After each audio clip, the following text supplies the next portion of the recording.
Nabi Muhammad sama sekali tidak ada dasar.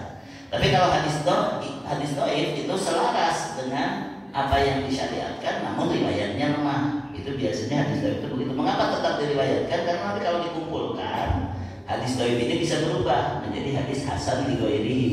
Kemudian hadis hasan ini kalau dikumpulkan, ketika ternyata banyak, nanti jadi sahih li ghairihi. Ya, sahih li ghairihi. Jadi ada sahih li dzatihi, sahih li ghairihi, hasan li dzatihi, hasan li ghairihi. Kalau dhaif dan maudhu itu tidak disebutkan li ghairihi, dhaif atau maudhu kayak begitu ya.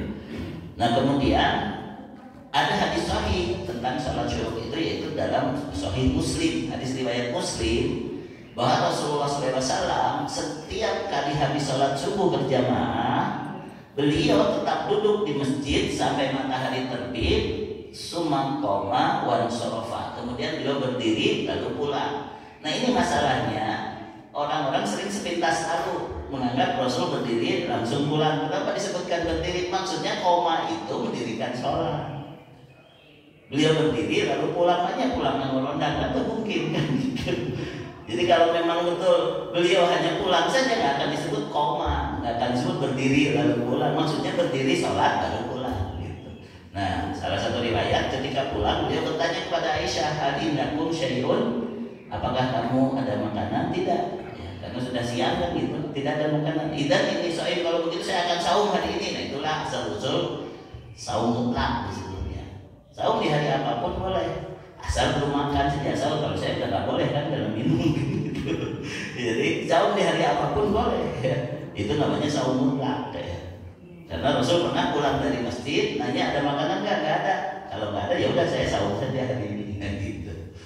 Nah, ini ya beberapa. Jadi tetap kita sholat syuruk itu tidak harus ingat pahalanya. Ini pahalanya sama dengan haji dan umroh, itu derajatnya hasan, tidak sampai sahih. Tapi boleh juga kita berharap kalau betul ya Allah sekarang ini sejak COVID agak susah juga biayanya untuk umroh, lain susah ke umrohnya.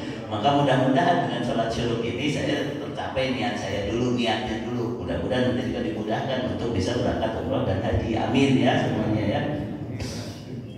Jadi tetap kita amalkan, karena Rasulullah SAW setiap hari, kalau Rasulullah ya, setiap hari beliau duduk di masjid sampai matahari terbit, dan lewat waktu terlarang beliau berdiri sholat baru kemudian pulang. Hanya kadang-kadang yang baca hadisnya hanya sepintas, selalu beliau berdiri lalu pulang, banyak disebut berdirinya. Kalau pulang ya pulang aja, nggak usah disebut berdiri lalu pulang, kan kita mau mungkin moronan.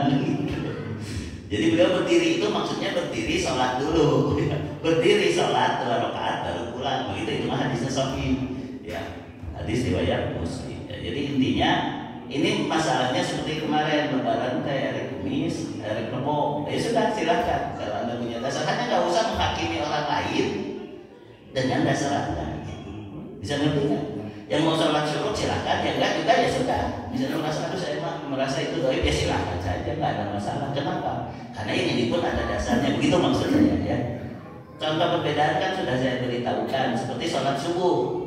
Orang 2 orang masbuk sholat subuh, pas imam mau ruku, berarti imam lagi baca surat ya.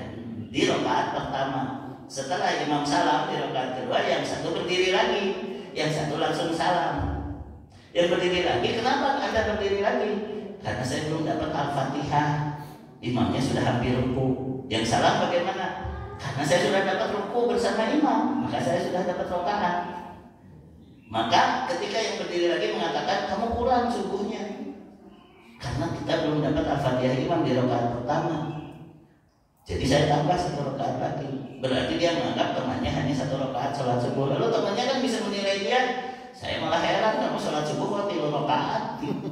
Sejak kapan saya sholat subuh 3 rakaat? Kan gitu kan kalau saling menghakimi. Mau bakal salah dua anak oke. Kemarin misalnya, kenapa kalau mau sahur padahal kami sudah hari raya? Ya padahal Arafah sudah beres di Saudi. Ya di Saudi baru beres, di kita mah baru datang Arafah. Baru datang kan gitu. Saya sahur di tanggal 9, hari Arafah itu tanggal 9 di tempat masing-masing, bukan karena ada yang wukuf atau tidak. Sebab di satu tempat wukuf, di tempat lain juga masih malam. Bagaimana bisa sahur kan gitu kan? Karena bumi ini bulat kan gitu. Jadi hari, nah kemudian dia mengatakan, tapi haram kan sahur di hari raya. Itu hari raya buat kamu, buat kami ini hari Arafah. Kenapa kamu kurban sebelum waktunya?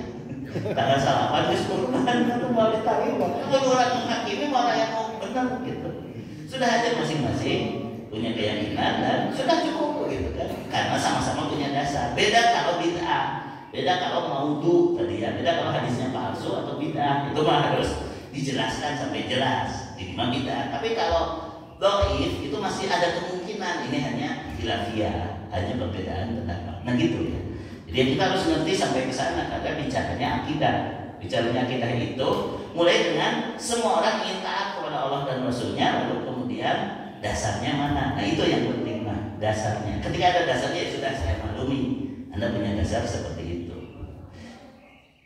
Kalau wanita jadi imam laki-laki ayat hadis nanti eta mah hadis dhaif ge eueuh. Hadis maudhu ge eueuh jika. Nah kalau itu jelas, jadi mah harus dijelaskan kan gitu. Hadis dhaif lagi eueuh gitu.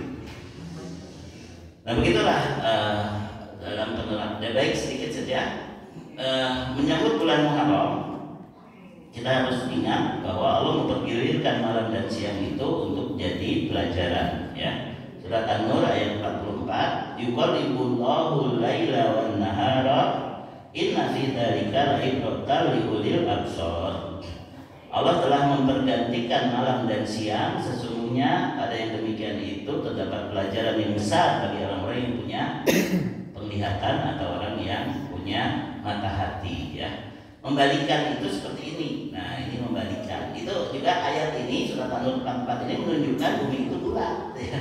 Karena malam dibalikkan jadi siang terus begitu kan. Tapi banyak juga orang yang mengatakan bumi ini datar menurut Quran. Salah kan, Allah membalikkan malam kepada siang terus gitu kan, berarti bumi ini bulat. Dalam surat Al-A'raf Allah berfirman, yukshil lailan nahara yatlubuhu hasisa. Allah menutupkan malam kepada siang yang mengikutinya dengan sangat cepat ya. Jadi malam dan siang itu bergerak di permukaan bumi dengan sangat cepat. Orang teh ayeuna ngarasa lila, soalnya di pengajian ngerasa lila, setengah jam dia bisa ratel bujur, pokoknya saja begitu. Kalau di bioskop mah asa sakeudeung gitu, kalau manusia mah relatif ya. Tapi hakikatnya secara ukuran manusia, malam mengejar siang di permukaan bumi itu sangat cepat. Kenapa? Bumi di ekuator itu di khatulistiwa di kita. Itu jari-jarinya 6.378 km. Kalau ke kutub itu lebih pendek lagi karena bumi ada elips ya, tidak bulat penuh ya, tidak bundar sempurna, tidak bundar sempurna seperti bola ya. Nah kemudian dalam waktu 1 hari 1 malam bumi berputar pada porosnya. Berarti kita ini sedang diputar di permukaan bumi 1 kali keliling itu selama 24 jam. Berapakah keliling bumi? Keliling bumi 6.378 dikali 2 dikali 3,14 itu 2 PR, rumus matematik SD ya. Tapi tadi ya di pengajian pakai 2 PR kira-kira 40.000 km itu keliling bumi. Jadi dalam waktu 24 jam kita menempuh jarak 40.000 km tapi tidak rasa. Dan cantik 40.000 dibagi 24 kira-kira sekarang kita sedang bergerak 1.700 km per jam itu kan kita diputar. Cepat nggak 1.700? Cepat tadi 1.700 kan tidak rasa karena mataharinya jauh. Mataharinya 150 juta kilometer. Jadi tidak rasa gitu. Ukurannya kan dengan matahari. Padahal kita sedang berputar dengan sangat cepat. Ini tadi permukaan bumi gitu. Dan bersyukurlah kepada Allah yang telah menempatkan kita di bumi kendaraan yang paling nyaman sehingga kita digerakkan saja tidak merasa apa-apa. Itu bukti kendaraan yang nyaman. Naik beca di jalan yang penuh lubang dengan kecepatan 20 km per jam tetap ya berubah-ubah.